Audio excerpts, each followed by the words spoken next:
So welcome to the BCC High School Parent and Family Night for Juniors. Tonight, we're going to talk about the college application process, timeline, and resources. And hopefully this is going to answer a lot of your questions. However, I am Mrs. Heald in the College and Career Center. I am your one-stop shop for anything that has to do with college, career, apprenticeships, anything that you might be thinking about doing after high school. Okay, why isn't this? All right, so instead of an agenda, basically what I did is I made a to-do list. So tonight we're going to talk about all of these things. I'm going to show you how you can start to make your college list, how to research those colleges, how to sort your list, create a common app account and coalition if you need one, have an application timeline, writing a college essay, sending test scores. A lot of schools have gone test optional. We'll talk about that. How to ask for letters of recommendation and transcripts, how to apply for financial aid, and how to apply for scholarships. So when you graduate from high school, you have many different options. You can go to a four-year institution, college or university, or you can apply to a four-year institution and then take a gap year. If you have more questions about gap years, again, you can follow up with me. I do reference a website here that I think is great. You could go to a two-year community college, such as Montgomery College, and they have partnerships with more than 40 colleges and universities for transfer agreements. So if you're not quite sure what you want to do, but you know you want to start taking some classes, it's a phenomenal option. You could go to a vocational or a trade school where you could learn a trade. You could become an apprentice. You could become an electrician, a plumber, an auto mechanic. There are all sorts of options for that. Or you could join the military. For tonight's purposes, though, we are going to focus on the college process. So finding your right fit. This is really, really difficult. And sometimes what's the right fit in your parents' eyes is going to be different than what is the right fit for you. So we're going to discuss some of the ways to figure this out. As you can see, there's so many options, the distance from home, the cost, what academics are offered, the size of the institution, etc. So how do you start your list? Well, by now, most of you should be at least familiar with Naviance, hopefully. And if you're not, again, reach out to me or your counselor and we can get you on board with Naviance. And I am going to show you, I'm going to play this video and show you how to do the Supermatch college search in Naviance.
Says they're showing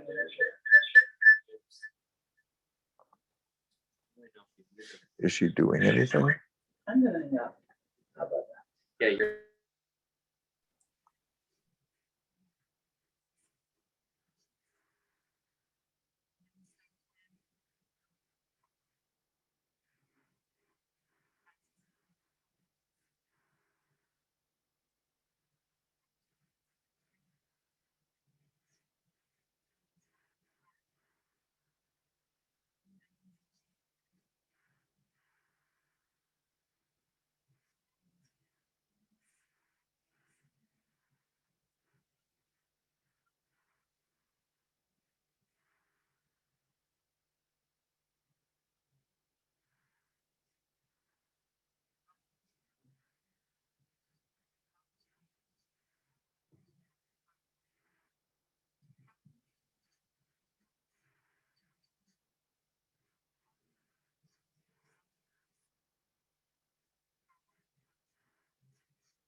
Is somebody muted?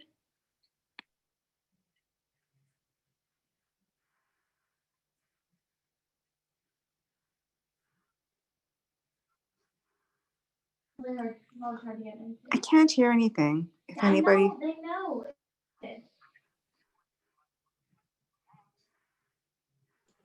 So I don't think the video sound is coming through, but the video that's playing right now is going through how you do a search in Naviance to find which schools might be a good fit. So you can choose all the options that they have if you want a certain major or a location. So that's what the video is playing right now. But for some reason, yeah, we're not hearing we're not hearing. You're not seeing it? Okay, can No, you hear? we're seeing it. We're not hearing what the video is telling. Would you like me to go through the Supermatch college search live? I think that would be good. You know, maybe as the video plays, you can kind of discuss what the person in the video is doing. Yeah. Okay, we I think need what some I'm gonna, explanation to go along with that video. I beg your pardon? We need some explanation to go along with the video. Okay, yeah, because when I recorded it, the sound was fine. So what I'm going to do is, hang on just a sec. I'm trying to think of the best way to do this.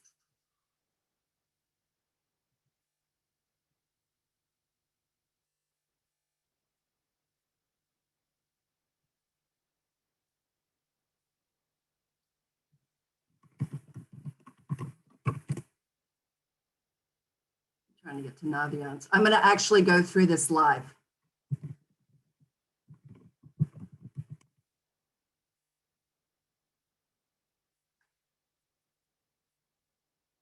So now you can see how you get into your Naviance account. You go to naviance.com, put in the zip code. I'm going in as a student with a made-up account.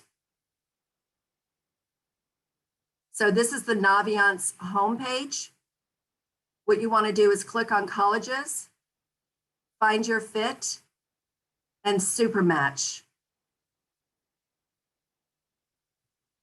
I'm just taking out what I had in for my other demonstrations. So as you see along the top up here, you have a list of different criteria that you can select. So you can start with location, you can search by distance, you can search by state, or you can search by area of the country. So if I pick Mid-Atlantic, I can take out the states that I'm not interested in. And then you can go down here and you can select what kind of surroundings you would like, whether it's a large city all the way down to rural.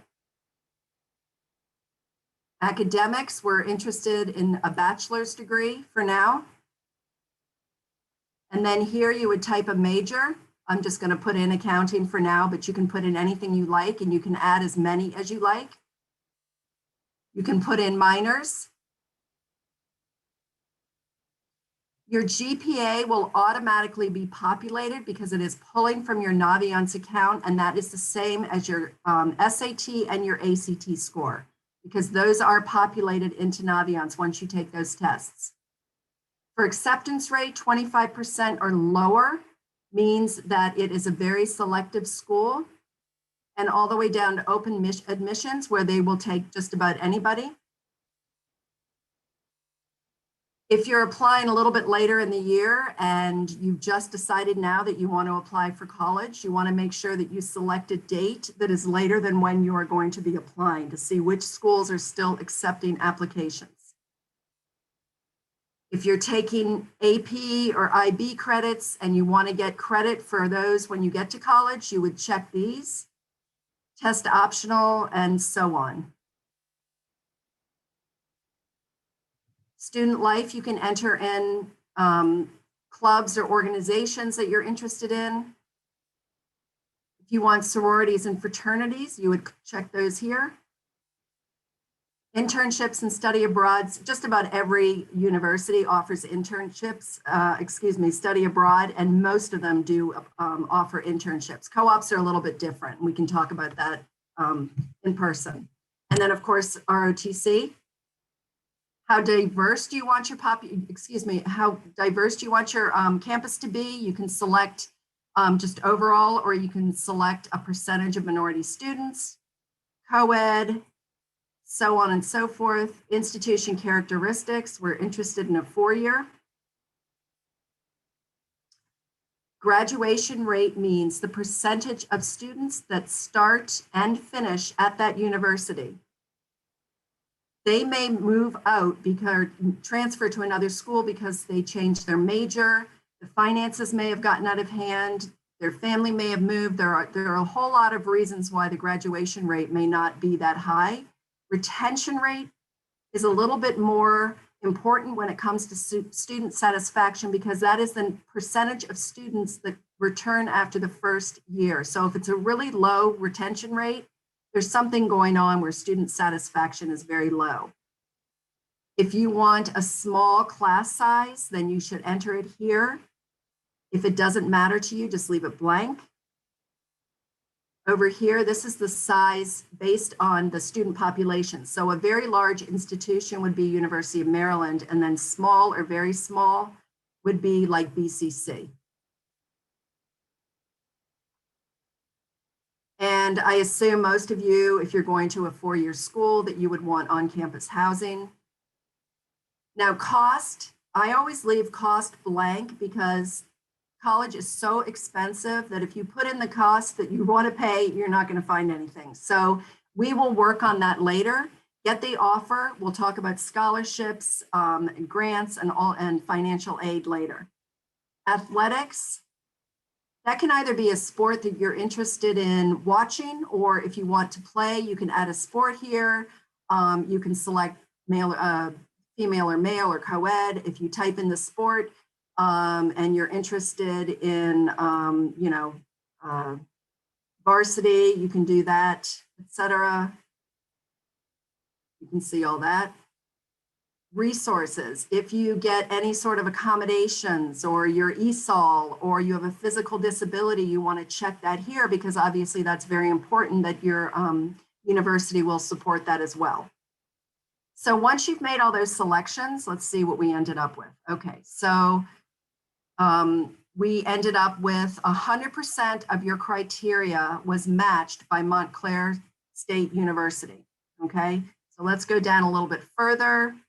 So here, Mercer University, that's a 93% match. So if you want to know what 7% didn't match, just click on Y. And it's located in Georgia, which may not have been on your list, but that might not be a deal breaker. So that might be something of interest to you.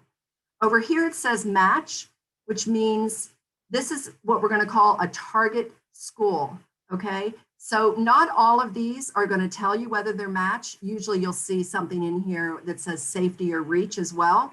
The reason it's not doing that with all of these is because I am a hypothetical student and I don't have a lot of data on myself in here. I do have my GPA and that's about it, okay? So it can tell you what the averages are right here. And you can kind of tell by that whether or not this would be a good match for you. But the computer calculation is not showing for all of these. These schools might not require an SAT. So that may be why it's matching. Okay, once that has been determined, you're going to go down here and you're going to look and see if any of these schools look interesting. And then what I recommend is you can click on this and it'll give you a little bit of information about the school. Or it always takes a second. So you can go down here, you can see what the graduation rate is, the acceptance rate, college overlaps, meaning people that are applying to this school, how many overlaps do you have? So like there are other people out there that are selecting the same types of schools that you have just selected. That makes sense. This scattergram, let's see if it shows it. Okay, so typically you would see a scattergram would have all sorts of like green checks or purple circles, and then it would have a little thing that is you. But again, because my data isn't in here, it will show you where you fall on this chart. And this will show you whether or not you have a good chance of getting in. Okay, typically there's a lot more information in there, but again, I'm a hypothetical student. Okay, so once you have decided that, let me just move this. If this is a school that you're interested in going to, you would click favorite. You would go up to colleges again. And now your favorite That's from before. Now your favorite is in your colleges I am thinking about. And this is how you start to create your list. So now I have to get back. Let me just take a second to get back to my presentation.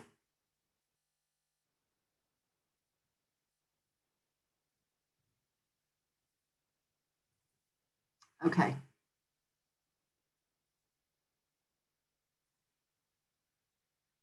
I hope that was a little clearer.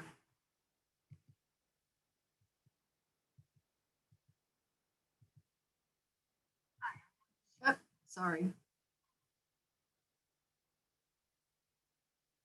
Okay. So now that you have this list of schools, how do you find out more about the school to see if it's really somewhere you want to apply? Start with your counselor and your CCIC, that's me, or College Tracks. College Tracks is another resource in the school that you can join either your junior or senior year. I'll talk a little bit more about how to reach out to them at the end of this presentation. Do Google searches, Big Future, Niche. You may have heard of some of these. There are a lot of really good resources on the internet for you. Prospective student events. So I know that when my daughter was a junior in high school, we joked because she had so much mail, she felt so popular because she had about inches high, many inches high of letters from prospective colleges and universities. So if they look interesting, open them. There may be some student events that you can attend, either in person or online, that might be of interest. You can do rep visits, which I'll explain. Virtual tours. Just about every college right now is offering tours on their website, virtual tours, okay? If you want to do an on-campus tour, check before you go. You want to make an appointment because many schools are not offering this right now.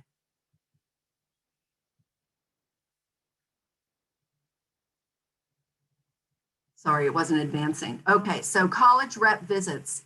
When school is in session, and this hopefully will be the case in the fall, we have admissions reps from around the country and the globe come to the Career Center to meet with you in small groups.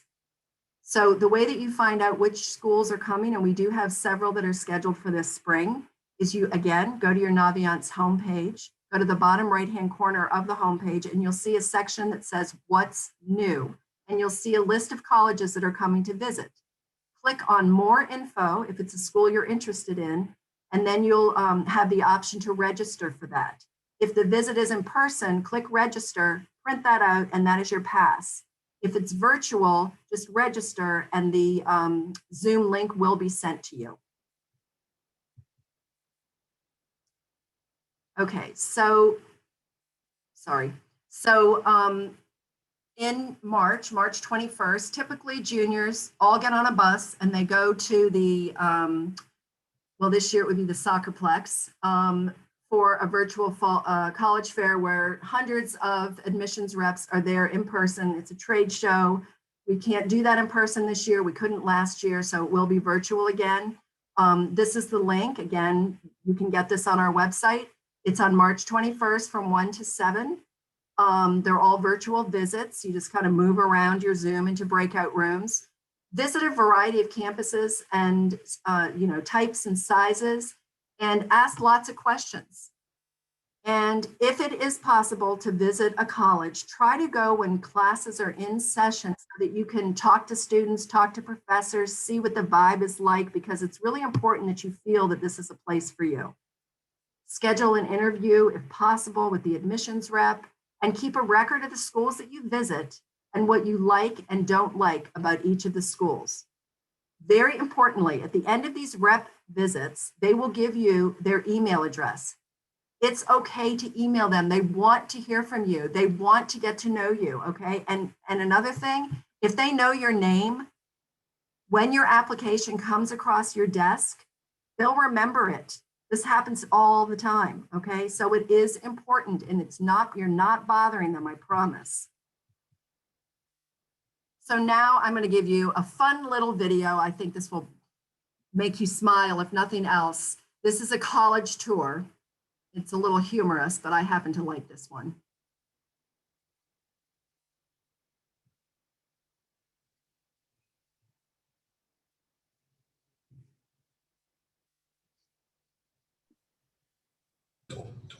Kate, The audio you're isn't again. coming through. The audio is not coming through, Kate. So You Kate, need you to have to share- stop your screen Share share. sound in addition to sharing video. Is the video not working again? The video's working, the sound is not. Just make sure you're sharing both the sound and the video. How do I do that? You have to Um, stop your screen share, and then you'll see it when you go to share your screen. You'll see it on the bottom. There's two so choices, sorry. and it'll say share sound. Oh my gosh. Okay. You know what? I have Yeah, never they- had that issue before, so I apologize. All right, I'm going to start over because I think this is funny. Okay, It's a great video. it is. All right. Hi, everyone. Thank you for joining us on this college tour. Now, I'm going to start this off as usual with a little canned joke about walking backwards. I'm loving this already. I hate this already. Now, as you'll soon see, every college is pretty much exactly the same. Oh, I know. She's dragged me to 8 schools so far. I can't wait to get out of the house. How about a couple boring facts that you could easily look up on Wikipedia? I know all this information. I've actually already been accepted, and I'm going to mention it a lot. Oh, one of those. Yes, my daughter's very gifted, and I'm going to be mentioning that a lot. Oh, you're even worse. I'm never getting in here. I'm never getting it anywhere. Ooh, fun fact, a magazine no one reads actually rated us the #2 best mid-sized liberal arts college in the Northeast, excluding Vermont. Woohoo! I went here. I can tell. Up first is our science building. Oh, wow, that is the ugliest building I've ever seen. Yes, it is. This concrete monstrosity was built in the 1970s. Everyone's got a derogatory nickname for it, and it's never coming down. Does anyone have any questions? No problem, no one ever does. Now it's time to show off our new state-of-the-art dorms. That's where I want to live when I go here, because I've already gotten accepted. My daughter's entitled to nice things. Yeah, there's no way you're living there. It only houses a couple dozen students. Everyone else lives in the tenement buildings across state lines. This is a statue of our school's founder, Thaddeus Quendleton, some old random white guy. Now, every finals period, the students will come and vandalize the statue with articles of clothing in the name of tradition. It's fun. Ooh, I remember dressing up old Thaddeus. Hey, can I hijack this tour to tell stories of my time here? I wish you wouldn't, but I'm too meek to tell you no. Hey, I want to impress my kid. It's not working. I hate this. Does anyone have any questions? I'm running out of things to say. I'm still trying to find myself and I'm having a hard time, so I need attention. Woo! Woo! Canned joke to cut the tension. Polite laughter. Polite laughter. Polite laughter. And that concludes our tour. Looks like half of you are gone, either from lack of interest or genuinely getting lost. So, are there any other questions? Actually, I have a weirdly specific question. I definitely don't know the answer to that, but if this school has taught me anything, it's how to lie convincingly and pretend I know what I'm talking about when I don't. So does that help? Not at all. But the pressure of being around strangers makes me not want to push the issue. Perfect. Well, if you think of any other questions, here is my card. You can reach me there. Thank you. I'm gonna throw this in the garbage. Of course you are. Good luck finding your car in our parking lot. Woo! Look at me! Woo! Okay, so a little humor to break it up. So once you have your list, you need to sort your list. So there are actually 3 different categories. There's a safety school, a target school, and a reach school. Safety is somewhat obvious. It's a school that you are, above what they're looking for. You know that there's pretty much no chance that you couldn't get into this school. I recommend, and actually not just me, because I did a lot of research on this, that you have about 1 to 2 safety schools on your list. A target school is a school that you have a good chance of getting into, that you pretty much meet their criteria for GPA, weighted GPA, test scores, and those you should have about 2 to 4. Reach schools like Harvard, Stanford, Yale, Princeton, those are reach schools for everybody. No matter how smart you are, those are a reach school for everybody. There are no guarantees with those, okay? There's no reason that you shouldn't apply for them. However, I don't recommend that you apply to any more than 1 or 2 because you have to pay for every application you submit, and it does get quite costly. So, if there is a chance, go for it. Why not? But just limit the number of schools that you apply to that are reach schools. The common application opens August 1st. However, you can create an account anytime. The common app is a one-stop shop for applying to college. So it used to be that you had to apply to each school individually. Common App is accepted by over 900 colleges, and many of them are international schools. Create your account, and once you've done that, you can get a guided tutorial on how to use it. But basically what you do is you create the account, you fill out all your demographics, your name, your address, and all of those sorts of things.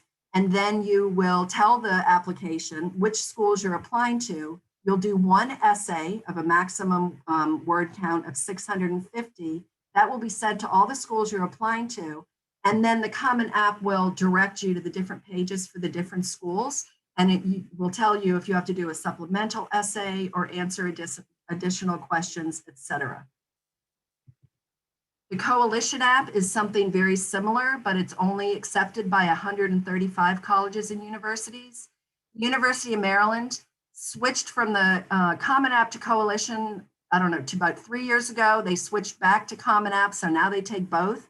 I recommend starting with the Common App because there's a better chance that all of your schools will be on there and you may not even need to create a Coalition app account.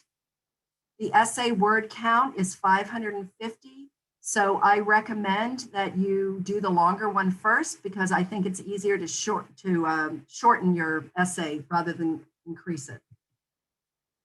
So this is very important. Non-restrictive application plans. There are several different ways that you can apply to a school. You can apply early action or priority. It's the same thing. Maryland calls it priority, which is where you apply early and you receive a decision well in advance of the institution's regular response date. So if you are ready to submit your essay, your application, and everything else, your letters of recommendation, then I do recommend applying early action and priority. I know for a fact that with the University of Maryland, the majority of their acceptances do come from their priority pool. Not all schools will claim this, but Maryland specifically does. Regular decision, if you're not ready for early action or priority because you're not sure about your schools, you're not sure about your essay, and you're just not comfortable, it's okay. You can wait for regular decision. It just means you have a later date to submit it, but you will also have to wait a little bit longer to get the decision. Rolling admission means that the institutions review the applications as they're submitted and they'll just give you decisions throughout the admissions cycle. There's no, real deadline. Please pay important attention here. Early decision is a binding contract. This means that students commit to their first choice institution where, if admitted, you definitely will enroll. The application deadline and decision deadline occur early. Both your counselor and parent or guardian must sign off on this. And if you are accepted to this school, you have to withdraw all of your other applications from the other schools you have applied to. So do not apply early decision unless you are committed to pay whatever they charge you and to withdraw your applications and that you're certain that this is absolutely your first choice. A lot of students think that by applying early decision, that increases their chances of getting in. Rarely is this the case. Sometimes it is, but don't apply early decision, again, unless you are absolutely certain that this is the school you want to go to if you're accepted. Restrictive early action is a little bit different. It's not binding, but if they have restrictive early action, what that means is this is the only school that you are allowed to apply early action to. You can still, say no to them, but they just restrict this early action. Once you have your colleges I'm applying to, and I showed you how to do that in the super match because those schools all go into your colleges I'm applying to, you can find out the deadline and the method of application. So you go back into Naviance, go into the colleges I'm thinking about, and then in this case, Carnegie Mellon, click on the deadlines underneath application deadlines. You'll have a drop-down menu and you'll see, for example, if you go to the bottom, you'll see regular decision is January 4th. So you would select that and then that goes into your account and then check off the box next to the school And at the top where it says move to application, you're going to move that school into your application list. So now this means that that's one of the schools you're going to apply to. You can always remove it later, but right now it's on your application list. You're also going to have to write a college essay. We will be offering essay writing workshops this summer. I strongly encourage you to take advantage of these. We have some excellent things lined up. I don't have dates, but I will be sending that out through email. But I am going to go through a list of some things that you should think about as you're starting to plan this, because you really should start to think about what you want to write about. And over the summer, this is going to be a big focus of what you'll be doing. You want to open strong and use a hook to capture the reader's interest. It's just like when you read a book. If the first few pages don't interest you, you are not going to read that book. You don't want to bore your admissions rep. Show that you can write. Don't feel pressure to share every detail of a challenging experience, but you also don't have to have a happy ending. We don't all have stories with happy endings. Colleges want to learn about growth.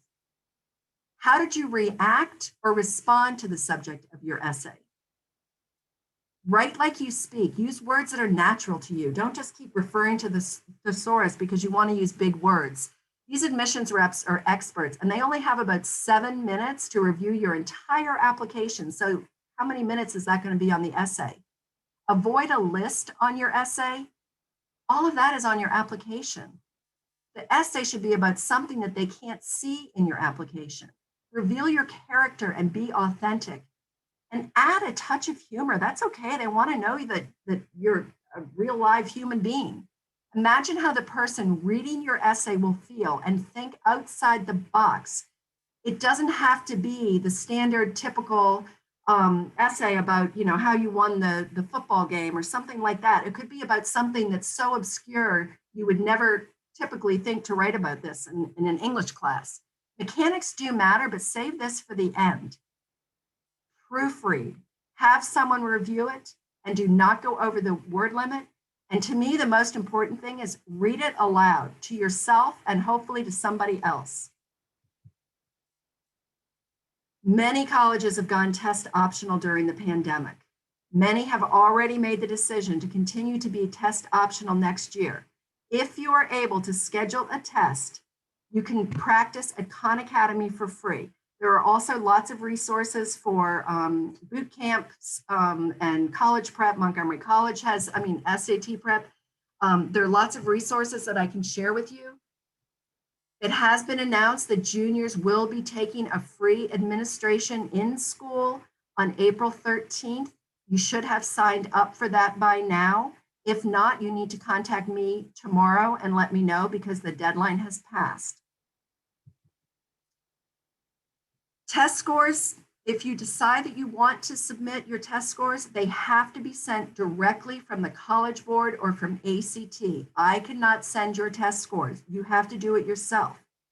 If you register for a test, you can send them right, and you know which schools you're applying to. You can put them on the list right there and they will send them for free. If you wait until you see what the result on the test is, you will be charged $15 for every score you send to each of the schools. If you decide to do it when you sign up, you get a score you're not happy with, and you've already sent it to the school, and you take it again and you resend it, they will totally throw out the first score. They will only look at the higher score, so don't worry about that. Requesting letters of recommendation, this is something else that you have to do. There are colleges that don't require it, but I recommend that you go ahead and ask for them anyway, because you may change your mind about who you're going to apply to. Allow a minimum of 30 school days, not weekends, just school days, okay? You must ask your teacher in person, or you must email them first before you ask them in Naviance, okay? It's very important. Remember, if you're asking a teacher who teaches a core subject, they are going to be asked by many students to write a letter. So you want to make sure that they're willing to do this before you request. Once they've said yes, from the homepage in Naviance, again, you click on colleges, you click on apply to college, you click on letters of recommendation, and then you click on add request, and add the teacher. Your counselor will automatically write a letter once your initial transcript has been made. The first time, and only the first time, that you request transcripts has to be also done 30 school days in advance. Once you've done this, that's your trigger for your counselors to start writing your letters of recommendation. And once they've done that, documents get uploaded into Naviance, so they're already just sitting there. So when you go back to request an additional transcript, you don't need nearly as much time. It's already in there. The registrar can send that. It's just the first request that you make. And the way that you do it in Naviance is, again, you go into the colleges I'm thinking about. This is if they haven't been moved yet. Go into the colleges I'm thinking about, check Wake Forest, move to application, and then you'll be taken to this next page where it says, which application deadline do you prefer? Use the drop down. How will you submit? It's going to ask you if you're applying Common App, Coalition App, or directly to the institution. Check whether or not you've already submitted it, and then click on Add and Request Transcripts. So what is in a complete application? Your application form, your application fees, which are typically $50 plus. Ask about fee waivers.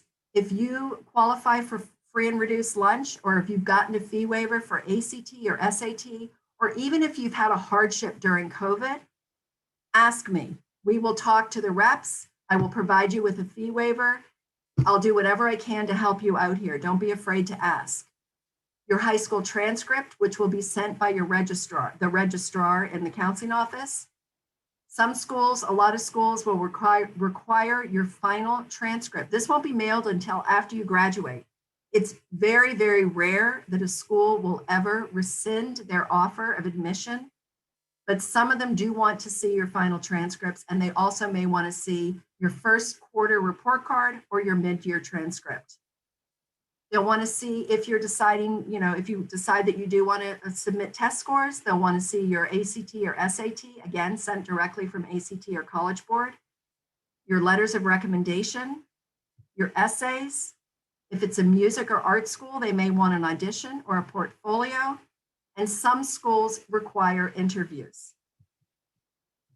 FAFSA, free application for federal student aid. This opens October 1st. I encourage every single student to apply for financial aid, whether or not you think you qualify for it. You might be surprised at what you will get. It does take some time. You do need to gather all these documents that I have here listed. You will need to provide them with a list of schools, but every school has different requirements for financial aid. So as maybe University of Maryland doesn't offer you any money, but another small liberal arts school may. Okay, so I do encourage everybody to apply for this. These applications are typically processed within 3 to 5 days. And once they're processed, you will receive a copy of your student aid report, which will include a dollar amount that says what your expected family contribution will be. Okay, and again, I know there are questions about this. You can always ask me. If you are not eligible for FAFSA, you can still apply for financial aid through something called MISFA, and just see me for more information. Once your college applications are in, you can relax a little bit, for a few minutes anyway, and then you can apply for scholarships. This is just an example of what the scholarship list looks like on our website in the College and Career Center. This is updated weekly. And there is also a list of other resources for scholarships, as well as a list of scholarships for just BCC students. I'm going to play another video that I think is really helpful, talking about applying to college during COVID. Applying to college is already a stressful experience. This year, with the pandemic in the mix, navigating the process might feel overwhelming. But Holy Cross is here with some tips to help. It has never been easier to learn about colleges and universities all over the country. Each day, admissions offices are offering virtual information sessions over Zoom, where admissions counselors will answer your questions about the admission process, and student volunteers will talk about the student life experience. These sessions are free and open to the public, And it has never been easier to learn about schools from all over the country. I encourage you to take advantage of these virtual information sessions. Students and families spend a lot of time thinking about what they think we in the admissions world want them to write about in their Common Application essay. We want to read the essay on the topic that you want to write about, not the topic that the guidebook says you should write about, not the topic that your older sibling wrote about a few years ago, and not the topic that your parents think you should write about. You will write the best essay on the topic you want to write about. The Common Application will also provide an opportunity for you to reflect on how your life was impacted by COVID-19. That leaves the Common Application essay open for you to explore any topic that you want to write about. That is the topic we want to read about. In interviews I've been doing this summer, I've been asking students, how have you occupied your time this summer? Many students have reflected upon missed opportunities and internships that they weren't able to take advantage of and summer jobs that were canceled. But in many ways, I think students are active and they are engaging in their family life and their immediate community. And sometimes these experiences don't seem as traditionally impressive as what they hope to do this summer. We want to learn about those opportunities that you have taken advantage of, babysitting younger siblings, connecting with your parents, and any experiences that you have found valuable in ways that you've adapted to your life this summer. There have been so many changes to application requirements and deadlines for this admissions cycle that it can be incredibly frustrating for students to manage all of these changes. Sign up for email distribution lists at the colleges to which you intend to apply. These email distribution lists will continue to spread news about changes and updates to their admission cycle, and your inbox will be the best place to keep a hold of all the changing information. Last spring was filled with interrupted coursework, canceled standardized tests, and incredible personal and academic challenges. And while we do not yet know what this fall will hold, the most important thing that high school seniors can do is focus on the road ahead. The effort and energy that you put into your coursework this fall, during your senior fall, will show colleges the resilience that they're looking for in their applicants. Understand that last spring was a part of how we will read your application, and we understand the challenges you faced, and now focus on the road ahead. Put great energy into your coursework this fall. Colleges all across the country have suspended their requirement for standardized testing. And you should know that if you choose not to submit standardized testing as a part of your application for admission, the admissions office will not think you did poorly on the tests. We understand that canceled test dates has impacted students applying for college this year. And know that if you choose not to submit your scores, we won't think you did poorly, we just simply won't think about your scores. We consider the materials that are in front of us, and we don't give a minute's thought to materials that are not in front of us, including your standardized test scores if you choose to withhold them from your application. This has been an unprecedented calendar year, and this fall will continue to hold more challenges for seniors as they apply to college under circumstances that they never imagined. Look for opportunities to exercise your grit and grace. Attend extra help sessions with teachers over Zoom, and at the same time, thank those teachers who are going to great lengths to make your academic experience this fall as great as it can be. Look for opportunities to help out in your community, your home, and most importantly, take good care of yourself.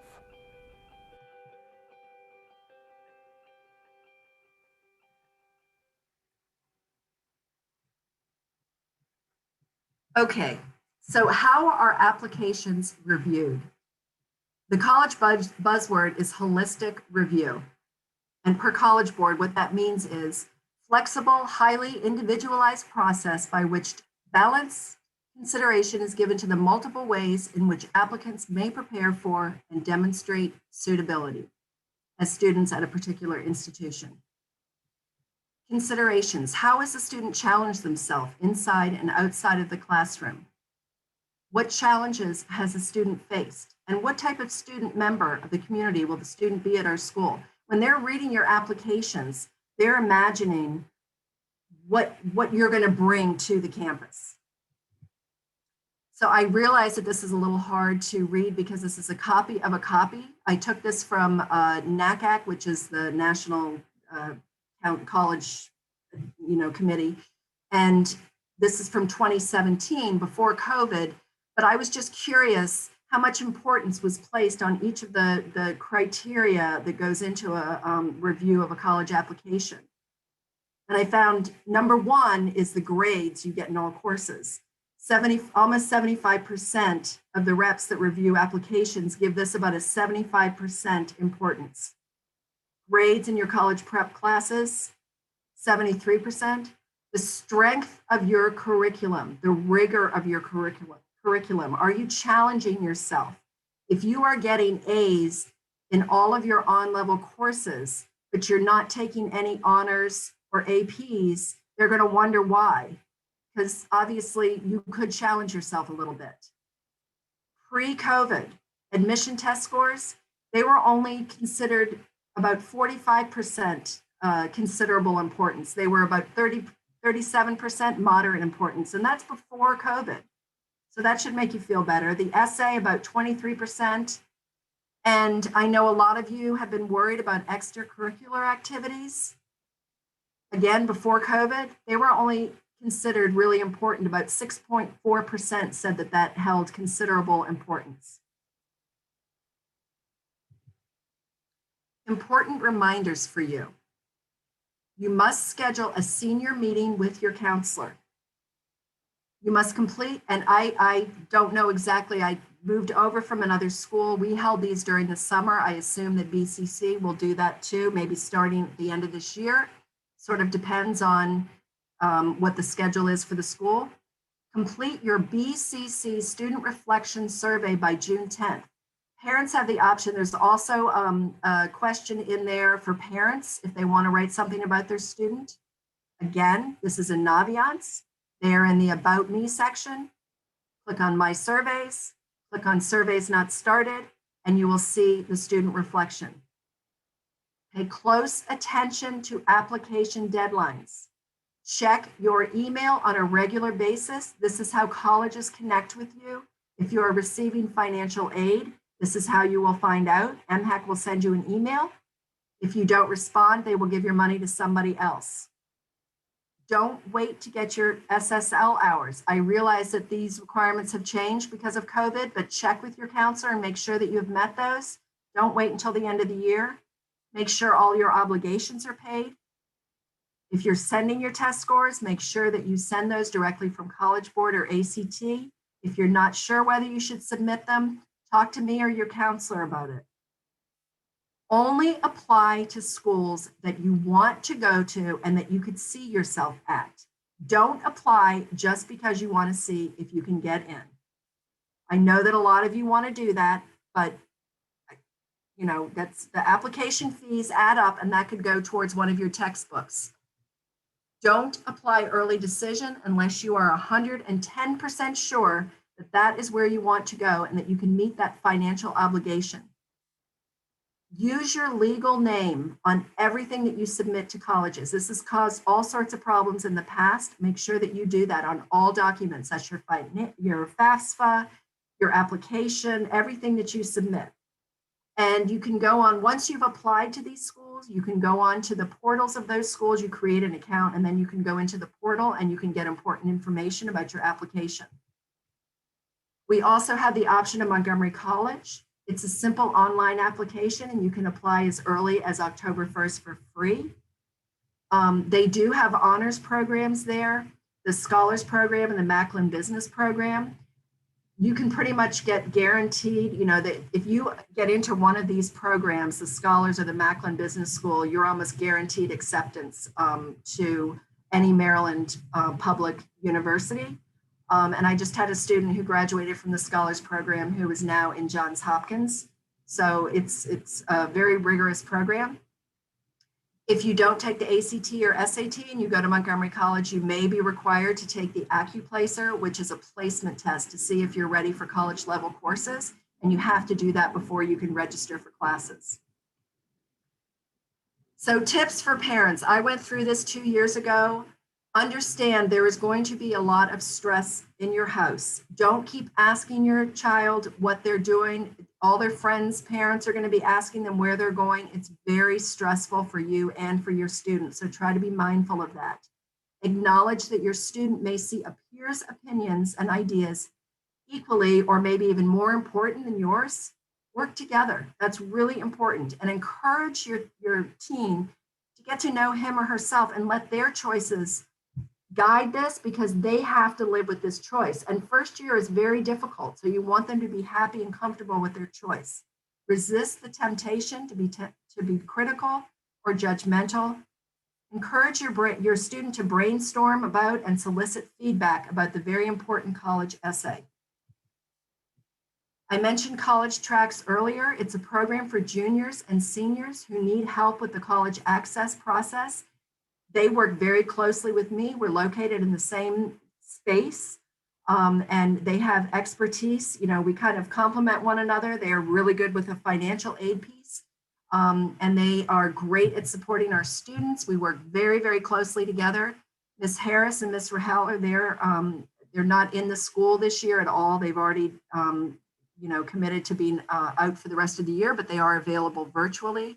They share this email address. My email address is here. The college and career website is here. Your counselors are a tremendous resource. They are working very hard on your scheduling right now, but they are also there to answer questions and to meet with you. And there's also the BCC counseling website, which has a lot of good resources as well. That was a lot of information, and I am more than happy to answer a few questions. I don't know if Ms. Bowser wants to just ask me, or if I should go into the chat if you have No. Don't worry about the chat. Mr. Nelson and I have been monitoring it, I think, well, and if the questions that we ask you don't cover, somebody in the audience's question, then we'll ask you at the last minute to go ahead and answer some of this. So I've got several, and Mr. Nelson has several. So let me start. So somebody just asked a quick question about the super match. If the students have done that yet in school as part of their English, or is that something that they're expected to do kind of on their own? This presentation is going to be shown during because we don't have all our students on here tonight. This will be shown in every English class within the next couple of weeks. And juniors will then be encouraged to go home and do the super match themselves. I have run through this with many students online in Zoom meetings with my kids. So if your student would like me to do this with them, I'm more than happy to schedule a Zoom, but we won't be doing this as a group just because it takes a lot of time. We only have so much time in a class. So we will again remind them how to do it, and then they will be encouraged to do this on their own. Okay, and then thank you for that. And then there's a question, and we'll get to the gap year question. I haven't forgotten that. There is also a question beforehand. What is your thought, or what are you seeing right now, how the deferrals are going to affect the class of 2021 or 2022 admissions?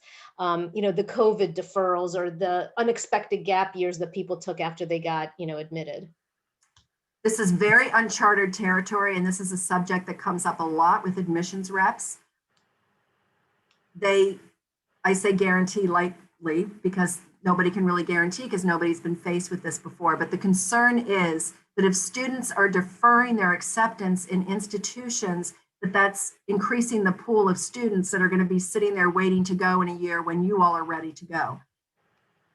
I've been told it's not going to affect students, but the proof is in the pudding. There's really no way of knowing for sure. I can only go on what the reps tell me, and that is that it will not affect decisions, that they will increase. They have, in some cases, they've already increased the applicant acceptances. They're trying to do that, to make up for it, but I don't have a definitive answer. I just have what the reps are telling me. And it is a concern, but again, reach out to me if there's a school that you have specific questions about. I'm more than happy to reach out to that rep. Fantastic. And then there was a question about a gap year. If you're going to have a gap year, do you apply to colleges like as you regularly would and then basically ask for a deferral, or do you wait until you're ready to apply and attend and apply then? You can sort of do it either way. The traditional way is that you apply to the school, you get accepted, you defer your attendance for a year, you tell them you're taking a gap year, but your gap year can't be I'm just staying home and, working at the local restaurant. It typically should be something that is educational in some form, because you don't want them to see that, you're continuing to prove yourself to these colleges, and you don't want to be doing something that's showing that you're not dedicated to education, et cetera. So you can take a gap year without applying to college. That's typically just taking a year off of school. That's not really a gap year. Students refer to that as a gap year. That's just deferring your college education. In reality, I mean, a gap year typically is you've been accepted and you hold off for a year. Great. There was a question about the whole early decision, early action, and how that would impact, like, let's say you apply early decision, but then you don't get, as you had mentioned, you have to go there regardless of the money. You don't get the package that you need. How does that work with early decision versus early action? So with early action, early action is not binding. So if you get accepted to the school of your dreams, but when the financial aid package comes in, you just don't have the money to make it work, you can tell them, no, thank you, it's okay. Early decision, there is a way out, but you have to have a truly legitimate, you can't just say, I don't have the money. You have to prove it. You have to have a legitimate reason. It can hurt you. It can hurt our school. They do not take this lightly. Okay. I've had this happen before. It kind of puts a mark on the school. And this, I had a student who actually was offered pretty much a full ride to Duke University. This is not a BCC. And she had applied early decision and she got out of it. And it really did put a black mark on my former school. So, we don't want you to do that. You don't want to do that. It's not encouraged. You need to have a strong, legitimate reason, but there is a way out if you absolutely cannot pay that tuition fee. Great. And then my last question until I go back into the chat and look, because there's been more questions coming in. So we've got a couple of folks who have, their students had signed up for an SAT or ACT for either May or March. And now, before the announcement of the free SAT that's happening in April, what do you suggest for those parents? Should they, just give up that seat for the May or the March exam and just take the April, or what? It's really up to you. I mean, there are a couple things you can do. You can take the April and then go ahead and take the May, or you can take the April, wait till you get your results. And if you want to take it again, what you do is you call College Board and they will transfer that to another date. You can explain what happened and they can you can switch the date for the second one. I can ask Mr. Murphy about whether or not students can get a refund if they already signed up and they only want to take it once. I would have to check with him because I know that our seniors who paid in the fall are getting reimbursed because they didn't have the option for an in-school day. I could check on that, but I think if it were me advising my child, I would say wait until you get your score back and see if you want to take it again to decide what you want to do. I wouldn't necessarily give up your seat in May yet. It usually takes about 2 to 3 weeks to get your score back. I don't know if that's delayed right now, but I hope that helps. Wonderful. So I'm going to jump back in the chat and look at the questions that have come up. Mr. Nelson, did you want to ask the couple that came directly to you? No, you got mine because they were about gap year and deferrals. But the ones I'm seeing in the chat there, Marina, the two can be, I think, possibly combined, which is how does Naviance work with international schools? We have East Asian colleges referenced as well as US and Canadian schools. So Kate, could we tackle Naviance and if you're applying to schools outside the US? So this is something I'm still learning a lot about. I know that in regard to Naviance, we usually can't send documents through Naviance to international schools. However, you can apply on Common App to a lot of these schools. So for instance, the University of British Columbia, University of Toronto, you can apply to those schools on the Common App. Schools in Europe in the UK or in the European Union. Some of those are on Common App also. And there is also something called the UCAS, which is sort of a European version of the Common App. But you will need to request documents from us, and then it'll sort of be our job to determine. We will contact the school and we'll find out in what format those, it may be that we have to physically mail them the old-fashioned way with envelopes and a stamp. Or we may be able to email them or submit them. Every school has a different requirement, but you still will need to submit a form to us requesting your transcripts, doing the letters of recommendation, and then we will take care of finding out in what method they want us to get them to them. Great. So I'm looking, and there's several questions actually about teacher recommendations. So I'll kind of go through them a little bit at a time. So first of all, how many teacher letter of recommendations are usually needed? Okay, so again, it depends on the school. So if you know what your schools are, all of the requirements will be on their website. The rule of thumb is get at least 1, 2 usually is the maximum that are required by teachers, usually in a core subject, and then you will have a 3rd recommendation by your counselor. If you want a coach, somebody that has mentored you to write a supplemental essay, you need to find out whether or not, and actually we can usually look up on Naviance to find out what the requirement is as well. So you could always ask me, or I can show you how to do that in Naviance. But some schools absolutely cut the line at 1. They don't want any more. They don't want to read them. They won't accept any supplemental letters. Other schools will take whatever you want to submit. So it really is based, on a school by school basis. Great. And then, so do these recommendations, should they come from, subjects and what you think you're going to be studying in college, or does that not matter? Can they just come from anywhere? You said core subjects, but let's say you've got a student who's really interested in, I don't know, mathematics, but he really had a connection, or she really had a connection with her English teacher. Is that going to be a problem? No, and actually, if a student is thinking about studying music, let's say, which is definitely not a core subject, if they're interested in music, then what you might want to do is ask for 1 English or math letter, and then get your music teacher, because, if music is your major, or even art or something like that, you're going to want to know, especially if you have to submit a portfolio and they really want to know, are you creative enough for this school? I think that that's going to hold a little bit more weight than, is this art student, good in history? I mean, well, maybe, unless it's art history, but you know what I mean. And does it matter if it's from sophomore teachers, or should it really be from junior teachers, the teachers you have during your junior year?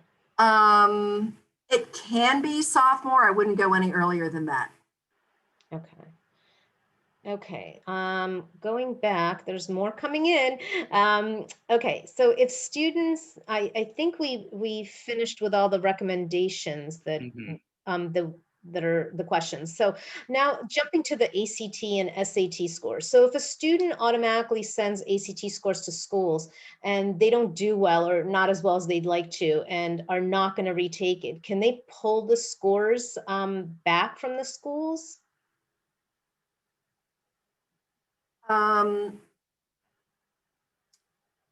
Yes, but I'm not quite sure how they do that. Let me check on that. Okay. Yes, you can do that. Most kids don't submit them when they sign up. They usually send them when they get the score. That's, the majority of students. But I know, I think what I have had to call and tell reps directly, they've changed their mind. They don't want to submit their score. But I can find out if there's a way to do that in College Board. I'm just not quite sure. But one thing I didn't mention that I do want to mention, it's very important, is that there's something called super scoring, which I didn't bring up, I forgot. And what that means is if you take the SAT twice or the ACT, either one, if you take the SAT twice, and let's say you get a 600 on the math and a 600 on the reading, so your combined score is 1200. And then you take it again and you get a 700 on the math and again a 600 or something, They're going to take the best from both of those. So they take the 700 and the 600, and now you have a 1300. So that's called super scoring. And that way you do have to submit both tests, and they'll take the best from both. And they'll do the same thing with ACT, and many schools will do this. And I suspect that even more schools are doing it now during COVID if they are getting test scores. And again, if you're questioning whether or not you should submit your score, talk to me and we'll compare it sort of to your GPA and everything else. There are a lot of factors that go into that. Okay, and then along the same lines of scores, and I think this is an easy one, in terms of if you've taken the SAT test as a junior, I don't know, sophomore, and you love your score, of course you can hold on to that score and you submit it in your senior year. That's not a problem. Absolutely. And then again, with the scores, if tests are taken multiple times, do some schools actually require that you submit all the scores that you've taken?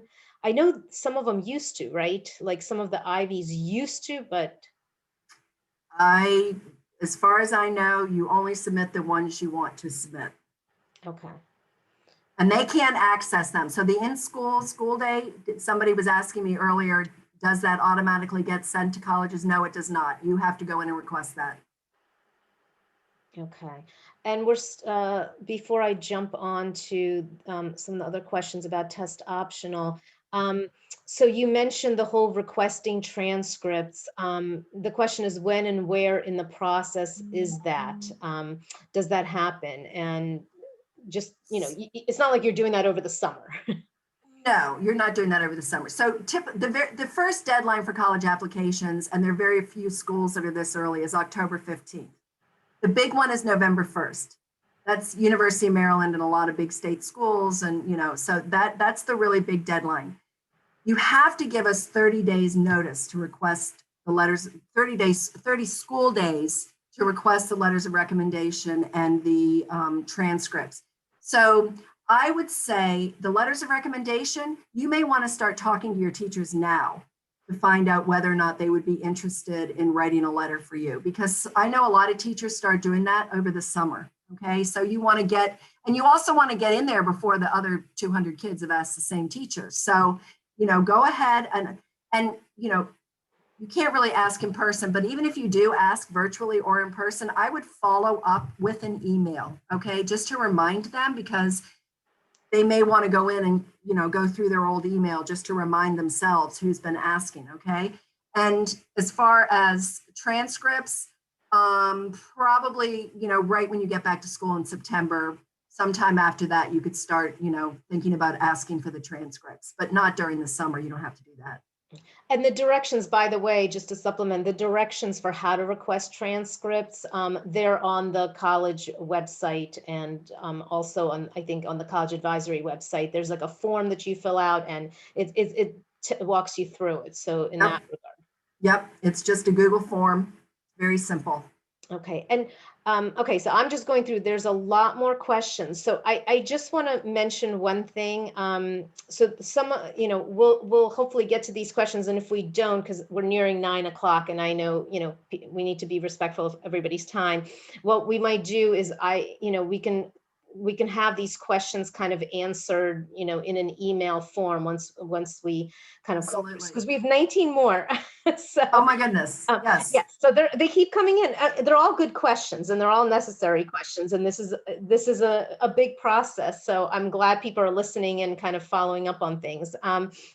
But I also wanted to mention that there's going to be a subsequent presentation in May that the College Advisory Committee is holding, and that's going to be, 3 basically college advisors that will specifically be answering questions. So I will send out an email in the next month or so asking the listserv, like, what questions do you have for these, college experts that can be it's not a supplement, but basically extra information if you need to know as well. And then we will put those questions to those experts, and that presentation is on May 18th. Not to plug that presentation. Oh, that's great. Just to take a little bit of the pressure of the hot seat for Kate. So going back to the questions. So One of the questions is, the test optional has obviously resulted in an increase in applications in many schools. Do we have data yet on how this translates to admissions decisions? Any advice on students thinking of whether to submit scores they aren't happy with? So 2 questions, really. Yeah, so it depends on the school. So I will tell you, University of Maryland, if you can submit, if you have a score that's pretty good, you should definitely submit it. I recently received the decisions from University of Maryland. We had about 254 students apply to University of Maryland, and it was pretty strong. The acceptances, the students, the majority of students that were accepted did supply test scores. So, and Maryland, actually, the admissions rep told me that they did still want them if a student had, a good test scores. So that's just University of Maryland, though. I know a lot of the liberal arts schools, you don't provide it. They don't want to. They don't care. They're fine. It's absolutely the same to them as whether you apply, you submit it or you don't. There isn't a lot of data yet. You heard this gentleman that last video where he said, we don't even consider it. We don't even think about it. The University of California schools are test blind, which means they won't look at it even if you submit it. And I think a lot of schools that are test optional are kind of doing the same thing, like we're not really even worrying about it. We're just going to look at the things that are in front of us. Yeah. So what is considered a core subject when it comes to recommendations? Math, English, science, and probably history. Okay, great. Oh, this is a really good question that I know a couple of people ran into this year. I have a senior as well. What if you want to get a recommendation from a teacher who's no longer BCC, or even more difficult, if they're no longer with the MCPS school system, so their email is no longer working? Yeah, if they're MCPS, I track them down. We try to find them. And what I've done in the past is, if they're no longer part of MCPS and they can't upload it into Naviance, what I have them do is email the letter directly to me, and then I upload it into Naviance. So if you are able to track this person down, you need to give them my email address and explain to me what's going on, and I will upload that letter into Naviance. And once it'll have my name in Naviance, but once they open the letter, they'll see who it's from. Okay. Wonderful. And then, where are we? Actually, there's been a couple of questions about deadlines. If there's like one overarching place, or is there, whether on Naviance or somewhere else, that you can tell all these deadlines? Yeah, well, that was in the deadlines for the college applications, or just deadlines in general. Like, I'm thinking everything, right? So there's early decision deadlines, there's deadlines to request your transcript.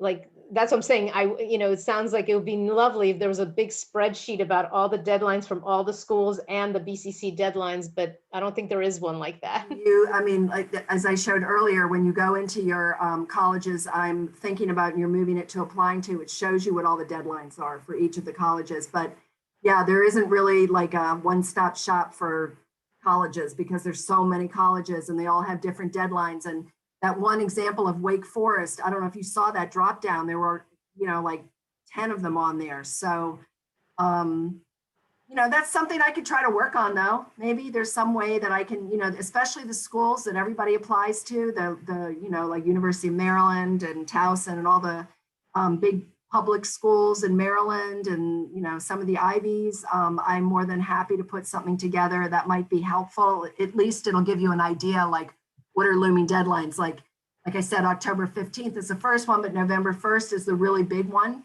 And then December 1st is another big one. So I can work on that. Excellent. And just so I know that this was mentioned to me, like from parent to parent a few years ago, and I took it to heart because my son is a procrastinator by heart.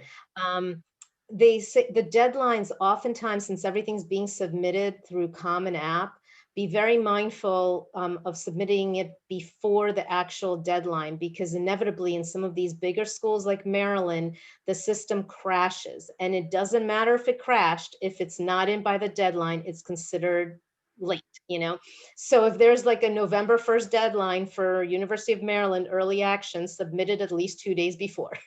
Yes, that's very good advice. And if something, if something comes up, we had a case recently where a student, if students are international, I don't know if there are any international students on here, but if you're an international student and you started your high school in another country and you have your report card from that country, we need to, even though we transfer those grades onto your transcript at BCC, colleges still need to see the original report card or transcript, whatever you have, from your native country and original school, if that makes sense. So they need that in addition to the transcript that we create using those grades. So we had a student who was in that situation, and she had sent it, but I think she had done it separately and not through us. And so they told her that she did not make the early action deadline. And in fact, she had proof. She showed us, when she'd sent it. So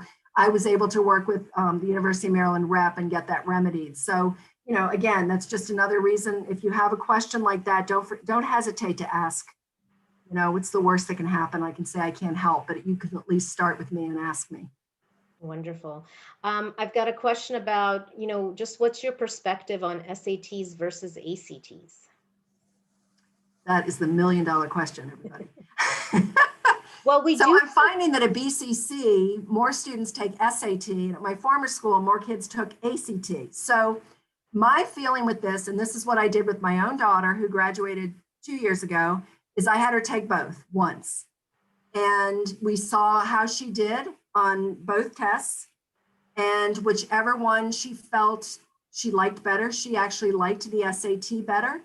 But I do have documents that I'll post also, that kind of show what the experts say. But what I recommend is you take it, you see which one you feel better about, and only study. Don't keep taking them both twice. Just if you're not sure, take each one once, and then whichever one you did better on and you felt more comfortable taking the structure, then focus on that one and study for that one and just take that one. And I will make sure that the information that I have on this is on our website. I'm going to write myself a note because I do have a document that sort of compares the two tests.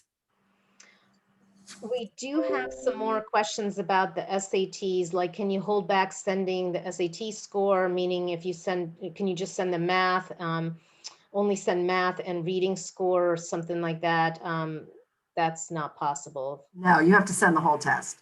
Okay, and then talk about when the juniors would know the scores for that April 3rd, for that April exam at BCC. How long does it take usually? For some reason, I seem to remember when we did, because we've only been doing this for 2 or 3 years. And I think that it does take a little bit longer to get that score back than it does when you do it the irregular way, when you sign up through College Board. So you probably will not have a score back in time to decide whether or not you want to take it in May. So now that I think about it, you may want to call College Board and reschedule for June if you can for that test, if you've already signed up for May. And then there was a couple of questions about whether BCC will offer the ACT test, like, the free ACT test. We are not offering that this year. Okay. Right, and may I just jump in, because I was typing a response to that one as well. If you want a sense for next year parents, please be in touch with Rebecca Sutton. She is the one that kind of oversees SAT, ACT, and she would have the most up-to-date information if ACT is coming back to BCC. And I know in years past there was like a voucher given, but there's nothing like that this year either, right? Not this year, no. And then the question is, like, what are the chances, and the $100 question, what are the chances that that April 13th test may possibly be canceled at BCC? I sent a response to that. I just want to give everyone my sense. I feel confident, although I cannot say completely confirmed, right? I feel confident that we will have an April 13th SAT. I will At the say, school, materials are being ordered. However, if something changes and we're directed, it could always change, but I feel at least. Oh, you just got muted. I think if it does, to follow on Doug, I think that if it did get canceled, that probably we would come up with something else, because I think that they are committed to follow through with this. So I think there will be some alternative for students. Great. And you know what? I mistook the question that was being asked, not whether for the SAT, if you can hold back a score. It wasn't math or reading. The question was, can you hold back the essay portion score of the SAT? You don't have to take the essay, and actually that's going away anyway. So you don't have to take the essay and the SAT subject test. They're all going away. So all you need to sign up for is just the regular SAT without the essay. Right, but if they've already taken the SAT. Oh, if they already took it? Yeah, they can call and they can definitely contact College Board and pull that. And pull the essay part, just that. Yes. Okay, perfect. And I think, if I'm not mistaken, I actually think we did cover all the questions. If we didn't, please just let us know in the last minute that we have.